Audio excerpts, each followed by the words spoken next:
I've been racing against the clock here, trying to get designs completed and ready to go for Christmas, because I've got 2 eye operations coming up soon, and I won't be able to do anything for a month, they say, like driving or that kind of shit.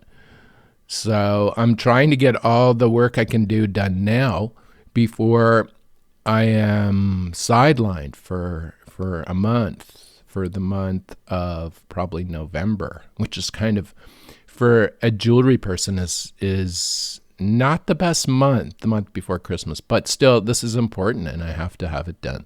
This is a show about jewelry, why we wear it, why it matters, how it's made, and what it means. I'm Alex D, and I turn cannabis into gold. I make mind-blowing jewelry in gold, silver, and platinum from cannabis plants here in Canada for stage, screen, for people who want to rock crazy jewelry. I'm the Cannabis Goldsmith.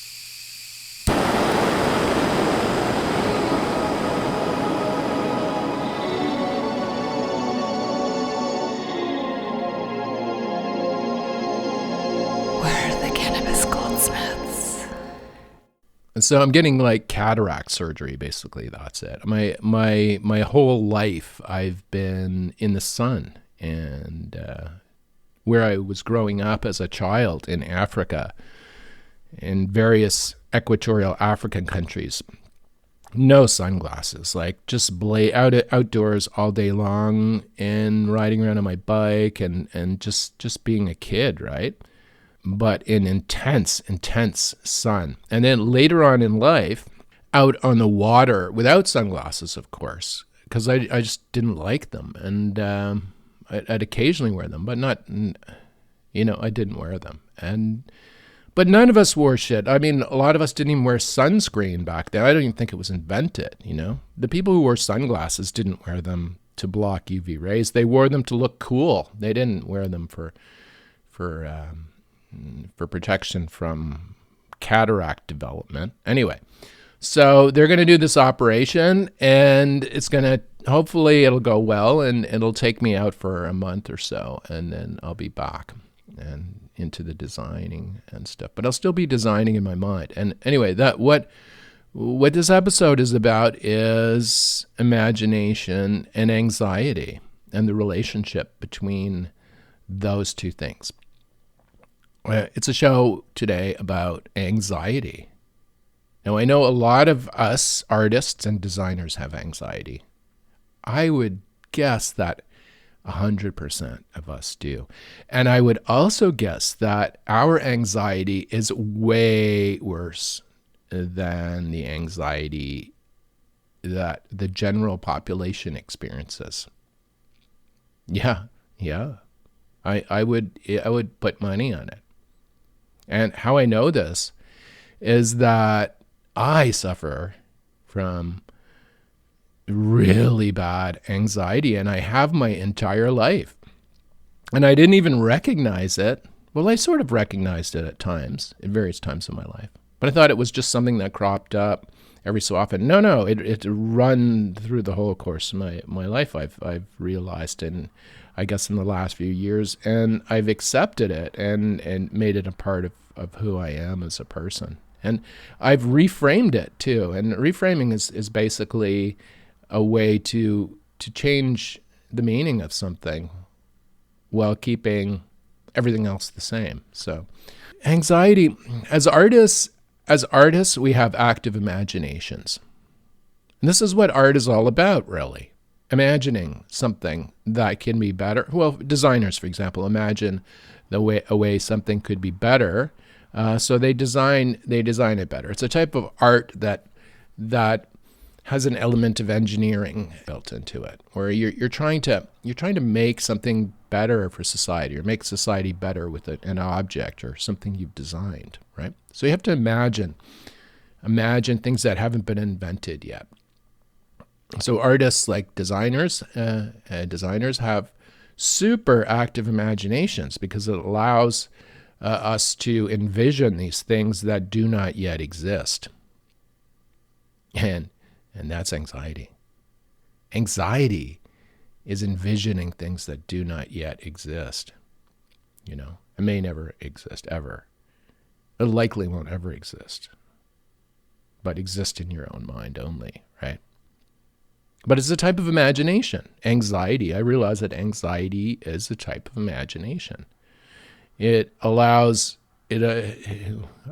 our designers have really kind of well developed, whereas Arnold has great thighs and biceps, artists have huge frickin' imaginations, and designers, we have massive imaginations. So when you're looking at the scrawny little designer with the paintbrush and sitting in front of a blank canvas, just think Arnold, because right there you have a person who has unlimited imagination and can tap into it instantly.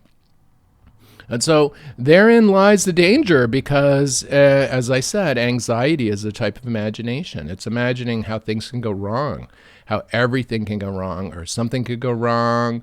In my case, I got it from my mother. Now, I'm not blaming my mother here, but she probably got it from her parents, or the way she grew up, or the way she was brought up as a young girl in the time she was brought up in. So I'm not blaming anybody, but I know where it came from, because my mother used to worry about everything.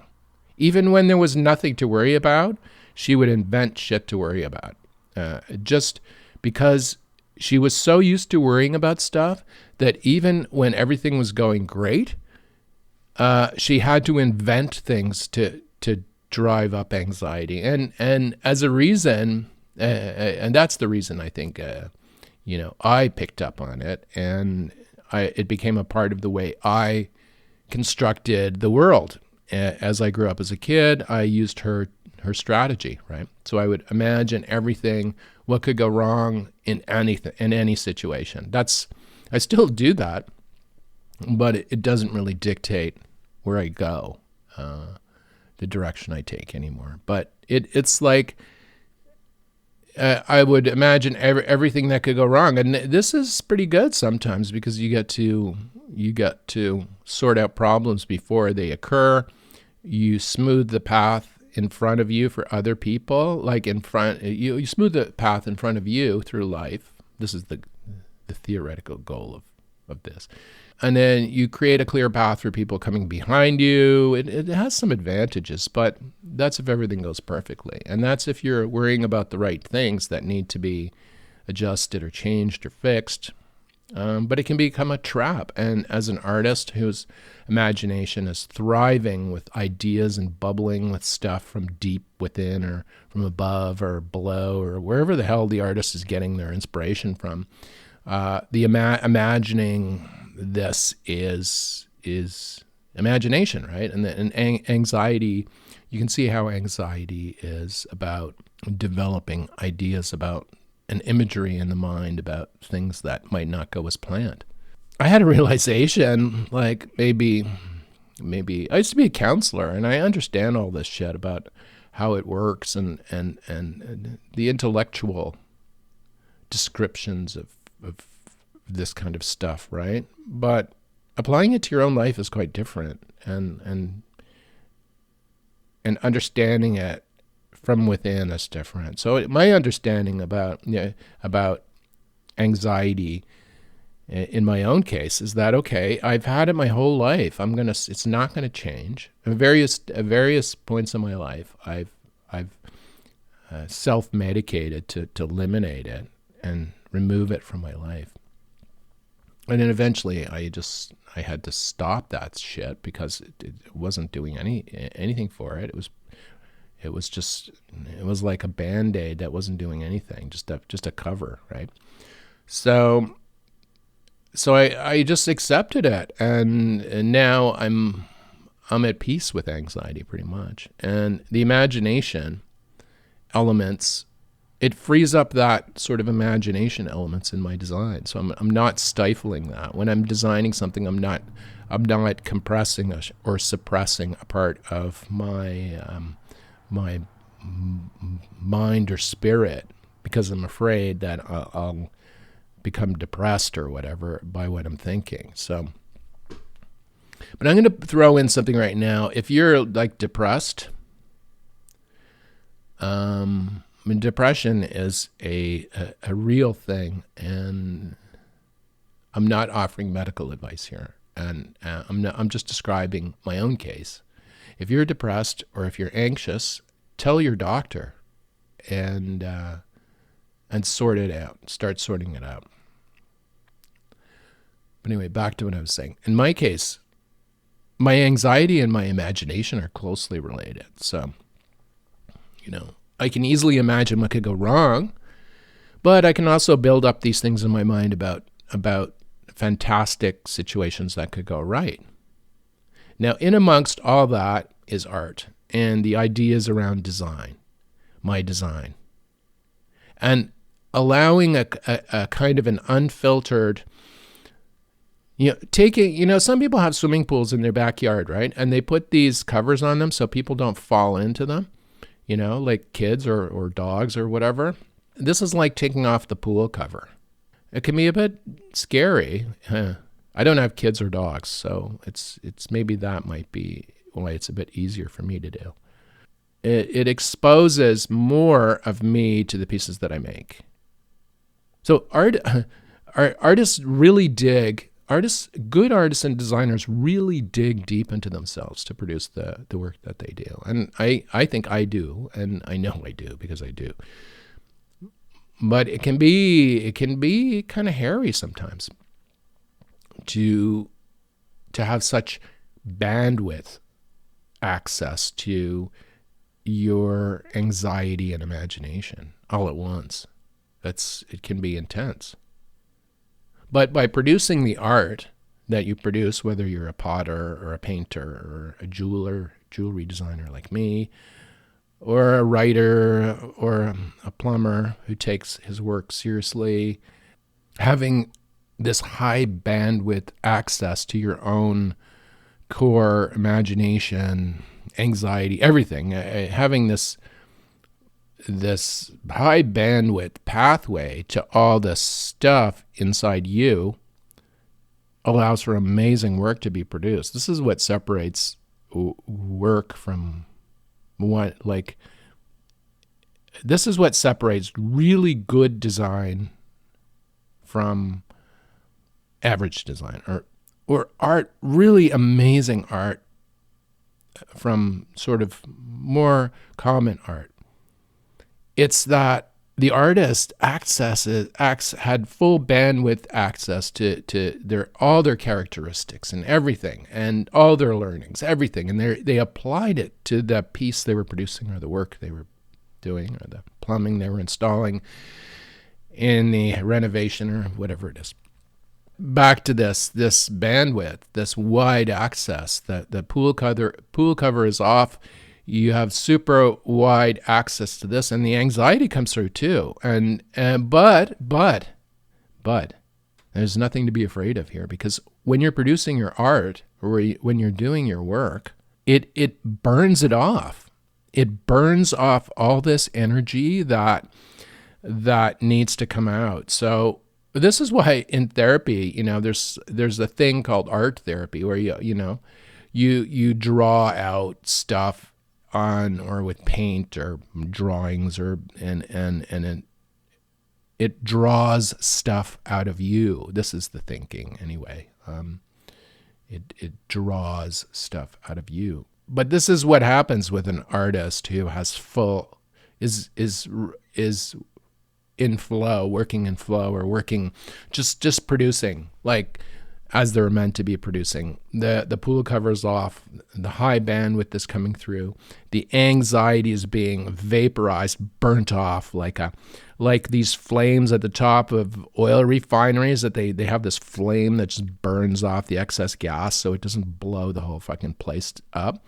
This is what is happening when an artist or a designer is in flow, working. The anxiety is being burnt off. The core imagination shit is wide open. That f-stop is like 1.2. The light is pouring through into the work. The artist is It's not a happiness, I gotta say. It's a joy. It's like, it's beyond happiness when an artist is working like this. And it's not personal happiness. It's not brand happiness. It's not brand joy. It's not financial joy. It's the artist is producing the work that they're meant to produce. It's like the butterfly flying to Mexico when the fall hits every year forever. That has happened forever. Or the swallows flying to Europe from South Africa to winter in Europe in the summer, and the opposite in the winter. It's stuff that just happens, that's meant to happen.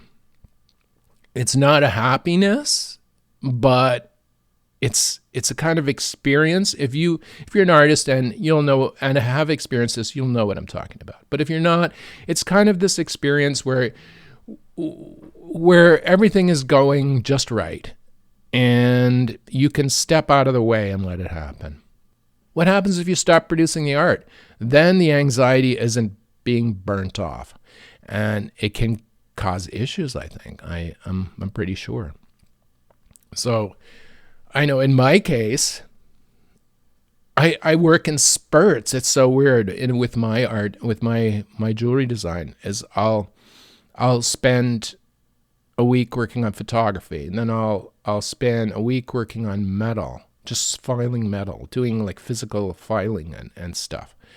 And then I'll spend another week working in plastics or resins, or it's all over the place. It's not like from one idea to a completed product, although it might seem like that on our Instagram feed where, we work from a drawing and then suddenly it becomes a product. No, there's all kinds of other diversions and steps along the way and things that happen and revisions and all this stuff that the customers don't know about, that in the end, the product comes out perfect.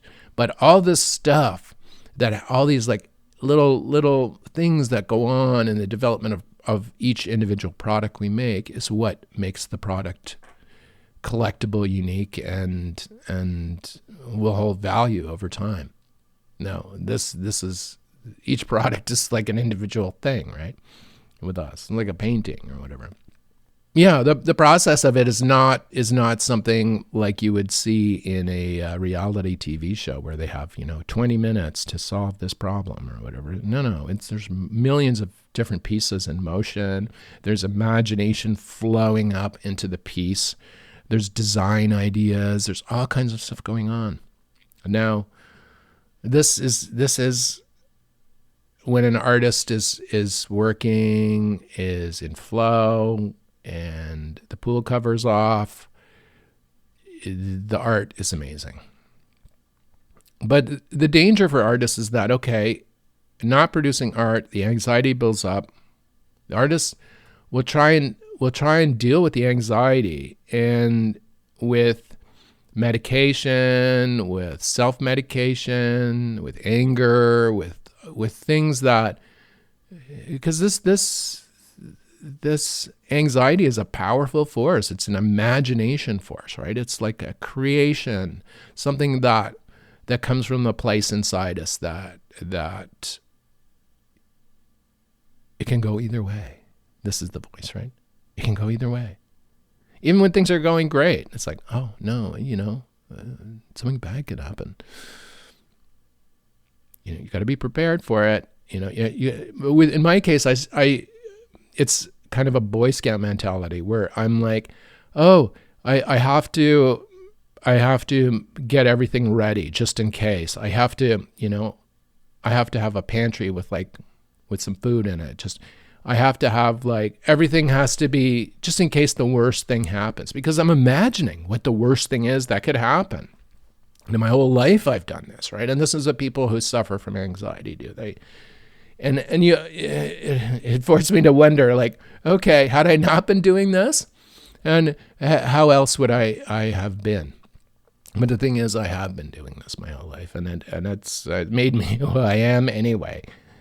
So that's all I can do about it. But right now, what I can do is identify that anxiety. In my case, I need to deal with it every day. And how I deal with it, I make art and design. It burns it off, like that flame at the top of the distilling plant or whatever that burns off the excess energy that would otherwise blow the place to pieces. So produce your art, do your work, do the stuff that with your physical body, that your hands or your eyes or your ears or a combination of all those things, that burns off the anxiety and allows the free imagination, that high bandwidth imagination, the ideas and all the great ideas and stuff that artists get and all those amazing ideas, that allows that to flow up and into your painting or block of gold or whatever in the hell you're working on. But in my case, what I do is if I'm not doing the art, if I'm not doing the design, if I'm not creating stuff physically with my hands in the studio, if I'm not shooting photography of the pieces, I'm drawing on a pad of paper. I'm drawing out ideas. I'm trying to get the ideas out of me onto something concrete like paper. Or sometimes I'll get scissors and because I work in 3 dimensions, I'll get scissors and a piece of cardboard and I'll cut like shapes and make ring models and bracelet models or whatever. Something like that, I'll be struck with an idea and I'll do it. Because if I don't, it'll turn into anxiety and I'll start worrying about other shit that's completely unrelated. And this is how I work as a person. So what if I can't draw? If I don't feel like drawing, I don't feel like making anything in the studio, I don't feel any compulsion, any need, not need. If I can't for some reason do art, I'll do something else with my hands or my body. Now, I used to ride a bicycle all over downtown Toronto. I didn't own a car in Toronto. I rode a bike. And anyone who's done that in the core knows how physically demanding and how dangerous that can be. And physically, it hurts your body because there's so many potholes and tramway tracks, or TTC, streetcar tracks, they call them. There's all this shit you have to deal with. So I would just go out on the road and just ride and in the core, and that would burn off the anxiety. But here I am now in a rural area. I have to deal with cords of firewood. And so I chopping, splitting wood. I split a quarter of a huge woodshed and stacked firewood. That burned off the anxiety. Now, it fucked my shoulders up, but it certainly burned off the anxiety. And that generally is a good thing, I think. But as I'm burning off the anxiety like this, with the physical action or the bike riding or the going for a walk or the physical activity, once the anxiety burns off, boom, the ideas start coming. And you're like, I'm thinking about making this thing out of bark or whatever. Just the weirdest ideas start surfacing once you burn off the anxious gas that needs to be burnt off. So that's what I think about anxiety. Anxiety and imagination are very closely related. You couldn't have one without the other, I don't think. You have to have both. And some people have the ability to deal with this built in natively into them when they grow up, or maybe their parents give it to them. They don't have any issues at all with it. And then other folks like me and other people have huge anxiety issues that some like me, I didn't even recognize it until later in life what it actually was, right? Anxiety and imagination. I think the thing that helped me understand it better, I was describing to somebody, it might have been a therapist I had years ago. I said I had no ability to do math. My math sucks. I had the worst kind of math skills on the planet. And it's impossible. I said, I can't calculate anything. And there was a bowl of fruit on the table, and he picked up an orange and he threw it to me, and I caught it in the air. And he said, you can't do math, right? He said, how did you do that? Like that, the calculations involved in moving your hand into that position in space to catch the orange. You can't do math, you say? He said to me. And I was like, what the fuck? Like, I can do math. It's just that I can't access it, right? I can't. Like, that's like calculating a rocket trajectory in like a 100th of a second or something, right? Like, I can do math. It's just that I don't know I can do math, or I can't connect to that part of my brain, right? And this is what take the pool cover off is about. This is what opening up the bandwidth as an artist is about. You get to tap into the math, right? Like, in my case, I still am not good at math. Maybe someday I'll be able to take the pool cover off that section of my brain and access the geometry and trigonometry and all the stuff that I really have no idea what it's about. Anyway, okay, today what I'm doing, I'm working on a master design for a gold ring made out of a cannabis leaf. For me, this is going to be my ring, and I'm kind of excited about it, but I'm anxious too. I'm anxious, whether it'll work out for my own self. Like this is me, right? I accept it. Okay, I can be anxious and do amazing work. And in fact, when I do amazing work, the anxiety just goes away. So I'm meant to do amazing work. That's the way I look at it. And you should too. Like, yeah, you're a mathematician deep inside, just like me. So I'm doing this leaf ring for me, and also I'm going to start taking leaves off the big plants, the 3 big plants we have here. I'm actually more anxiety. I'm worried it's September, nearly September already, and the flowering is just starting. So I'm worried, here's the anxiety, that the frost will kill the plants before they mature. So already I'm going to be thinking about this every day now until I chop them. So like this very fact, gets me in motion. It sets me in motion to do stuff. Look, I might take one cutting off one, I'm thinking, and because I won't be able to get seed like that ever again. It's gone. So I'll take a cutting and keep it for next year. Maybe grow it again next year. The KZN plant. The other 2, whatever. But this one plant is kind of special, so I'm going to see if I can preserve it, a snip of it until next year. But see, the anxiety is kind of generating that motivation for action. So anxiety has a good component there too, because it can get you to do shit that you have to do. Sometimes it can get you to do shit that you don't have to do. That's often what it does. And it wastes a lot of your time. So anyway, think about anxiety. If it bothers you, talk to your doctor about it. That's the first thing you should do. And then read up as much as you can about it. Join support groups. I'm sure there are many online now. Join support groups about it. Some are probably free. Investigate it. Learn how to use it for your own benefit. Anxiety, we all have it, I think, to a certain degree. Some of us can be debilitating for some of us. And some of us, it's an essential part of our work and the way we produce art and design. Anxiety, imagination. Yeah. Oh, yeah. What was I? Oh, yeah. I have to go make breakfast. I haven't had anything to eat. The sun is just about to rise now. It's really, really early on the river here in Upper Canada. And it's been quite cold too. So I hope it warms up and I can go out, sit in the sun. The Cannabis Goldsmith is produced by Tribe Communications, Inc.